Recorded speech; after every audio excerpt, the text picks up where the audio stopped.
और आइए अब कुछ और खबरों का रुख कर लेते हैं। दिल्ली हाई कोर्ट ने दिल्ली में कोरोना से मौत के आंकड़ों पर सवाल उठाने वाली याचिका को खारिज कर दिया है। कोर्ट ने कहा है कि याचिका बिना आधार के दायर की गई है। कोर्ट ने कहा कि इस याचिका का कोई आधार नहीं है, आंकड़ों में तथ्यों से छेड़छाड़ का कोई सबूत मौजूद नहीं है और यही वजह रही है कि इस याचिका को कोर्ट ने खारिज कर दिया है। इस वक्त की बड़ी खबर, दिल्ली हाई कोर्ट ने याचिका को खारिज किया, बिना आधार के बताया है इस याचिका को दिल्ली हाई कोर्ट ने।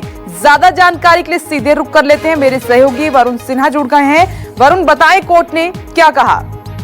देखिए, दिल्ली हाई कोर्ट में एक याचिका दायर की गई थी जिसमें कहा गया था कि जो कोविड से मौतें हो रही हैं, कहीं ना कहीं सरकार जो है वो उन आंकड़ों को छुपा रही है।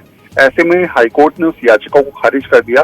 हाई कोर्ट ने इस बात को रखा है कि जो भी समिति ने आंकड़े रखे हैं, तो जो समिति है बेसिकली जो डाटा जुटाती है वो अपने आप में परिपक्व है, तमाम विशेषज्ञ उसके अंदर हैं और समिति की तरफ से जो भी आंकड़े सामने आ रहे हैं वो बहुत ही परिपक्वता के साथ आ रहे हैं और वो सारा सीधा का सारा डाटा जो है वो केंद्र सरकार के पास जा रहा है। ऐसे में हाईकोर्ट ने उस पीआईएल को उस याचिका को खारिज करते हुए स्पष्ट कहा कि जो भी आंकड़े दिल्ली सरकार की तरफ से कोविड-19 की मौतों को लेकर जारी किए जा रहे हैं या टेस्टिंग को लेकर जारी किए जा रहे हैं, वो तमाम आंकड़े सही हैं, उसमें कोई फेरबदल की बात ही नहीं होती और ये साफ तौर पर लगता है कि उसमें कोई किसी प्रकार की कोई छेड़छाड़ सरकार की तरफ से या समिति की तरफ से या आंकड़ों में नहीं की गई है। और वरुण, इसी के साथ दिल्ली सरकार की तरफ कई उंगलियां उठ रही थी, उनको भी रोक दिया है इस बात ने। देखिए, निश्चित तौर पे सरकार पे लगातार जो है वो विपक्ष और तमाम लोग ये बात कर रहे थे कि आखिर इतनी कई लोग ये बात निकाल के लाए कि एक कब्रिस्तान में या फिर शमशान घाट में जो है वो मौतों का आंकड़ा कोविड का इतना है, जबकि सरकार ने इतना जारी किया। लेकिन सीधे तौर पे हाई कोर्ट ने इस बात को रखा कि जो समिति डाटा कलेक्ट करती है, जो समिति डाटा बनाती है, वो उन तमाम चीजों को आधार रखती है कि किसकी पॉजिटिव की रिपोर्ट आई थी, किस आधार पर उसकी मौत हुई थी और उन तमाम मौत का आधार बनाकर ही वो रिपोर्ट में उसको इंक्लूड करती है।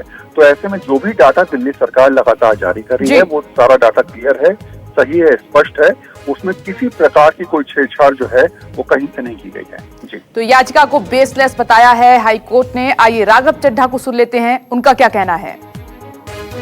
याचिका जो दिल्ली सरकार के मरने वालों के आंकड़े को लेकर और उसके खिलाफ दिल्ली हाई कोर्ट में दायर की गई थी, उसको खारिज किया है दिल्ली हाई कोर्ट ने।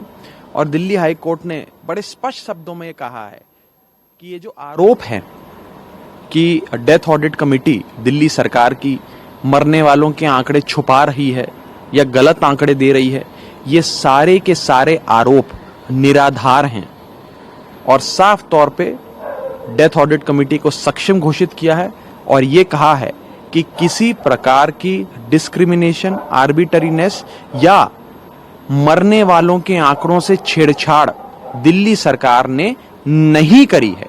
यानी कि जो डेटा, जो आंकड़े दिल्ली सरकार जारी कर रही है दिल्ली में मरने वालों के, वो बिल्कुल सही जारी कर रही है। तो ये दिल्ली सरकार के लिए राहत की बात है और जो याचिका सवाल उठा रही थी कि दिल्ली सरकार आंकड़े छिपा रखी है, उस याचिका को कोर्ट ने खारिज कर दिया है। आगे बढ़ते हैं, खबर यूपी से है। यूपी में क्वारंटीन सेंटर में मोबाइल के इस्तेमाल पर रोक का फैसला वापस ले लिया गया है। बड़ी जानकारी आप तक पहुंचा रहे हैं।